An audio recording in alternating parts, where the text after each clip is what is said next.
Halo semuanya, perkenalkan nama saya Cynthia Bella Fiodoriza dari Yuswalwanja.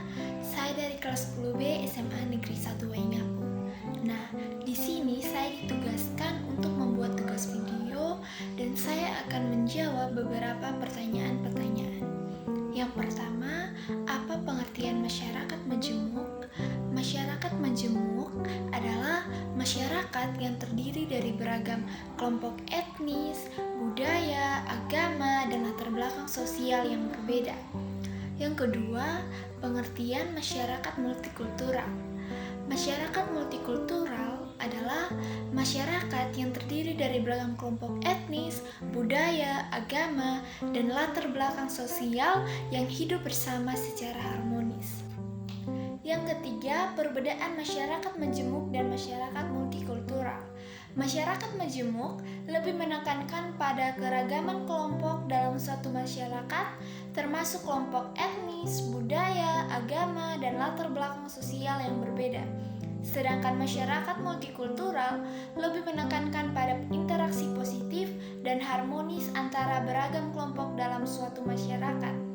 Jadi, intinya masyarakat majemuk lebih menekankan pada keberagaman kelompok-kelompok yang berbeda, sedangkan masyarakat multikultural lebih menekankan pada cara kelompok-kelompok ini berinteraksi dan hidup bersama secara harmonis.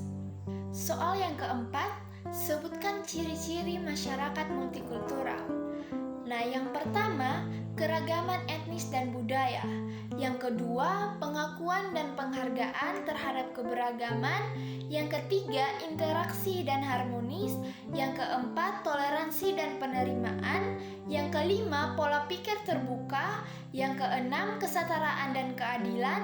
Yang ketujuh, kebijakan inklusif. Yang kedelapan, pendidikan dan pengetahuan tentang keberagaman. Soal yang kelima, sebutkan tantangan dalam masyarakat multikultural.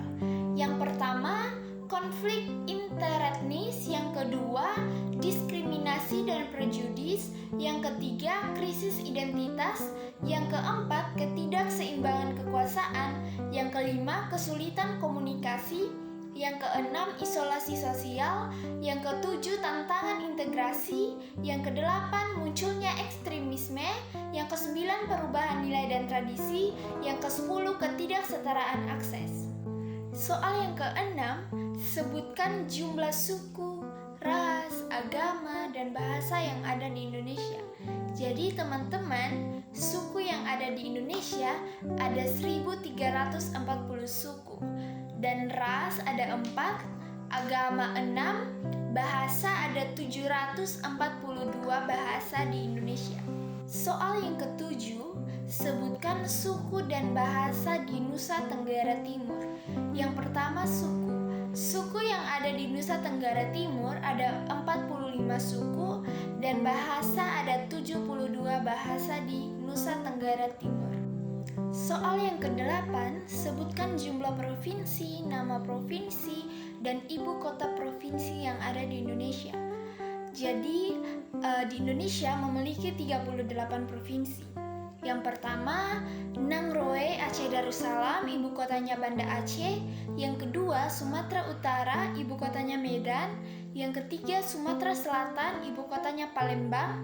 Yang keempat, Sumatera Barat, ibu kotanya Padang. Yang kelima, Bengkulu, ibu kotanya Bengkulu. Yang keenam, Riau, ibu kotanya Pekanbaru. Yang ketujuh, Kepulauan Riau, ibu kotanya Tanjung Pinang. Yang kedelapan, Jambi, ibu kotanya Jambi. Yang kesembilan, Lampung, ibu kotanya Lampung. Yang kesepuluh, Bangka Belitung, ibu kotanya Pangkal Pinang. Yang ke-11, Kalimantan Barat, ibu kotanya Pontianak. Yang ke-12, Kalimantan Timur, ibu kotanya Samarinda. Yang ke-13, Kalimantan Selatan, ibu kotanya Banjarbaru. Yang ke-14, Kalimantan Tengah, ibu kotanya Palangkaraya. Yang ke-15, Kalimantan Utara, ibu kotanya Tanjung Salor. Yang ke-16, Banten, ibu kotanya Serang. Yang ke-17, DKI Jakarta, ibu kotanya Jakarta. Yang ke-18, Jawa Barat, ibu kotanya Bandung. Yang ke-19, Jawa Tengah, ibu kotanya Semarang. Yang ke-20, Daerah Istimewa Yogyakarta, ibu kotanya Yogyakarta. Yang ke-21, Jawa Timur, ibu kotanya Surabaya. Yang ke-12 Bali, ibu kotanya Denpasar. Yang ke-23 Nusa Tenggara Timur, ibu kotanya Kupang. Yang ke-24 Nusa Tenggara Barat, ibu kotanya Mataram. Yang ke-25 Gorontalo, ibu kotanya Gorontalo. Yang ke-26 Sulawesi Barat, ibu kotanya Mamuju. Yang ke-27 Sulawesi Tengah, ibu kotanya Palu. Yang ke-28 Sulawesi Utara, ibu kotanya Manado. Yang ke-29 Sulawesi Tenggara, ibu kotanya Kendari. Yang ke-30 Sulawesi Selatan, ibu kotanya Makassar. Yang ke-31 Maluku Utara, ibu kotanya Sofifi. Yang ke-32 Maluku, ibu kotanya Ambon. Yang ke-33 Papua Barat, ibu kotanya Manokwari. Yang ke-34 Papua, ibu kotanya Jayapura. Yang kelima Papua Tengah, ibu kotanya Nambire.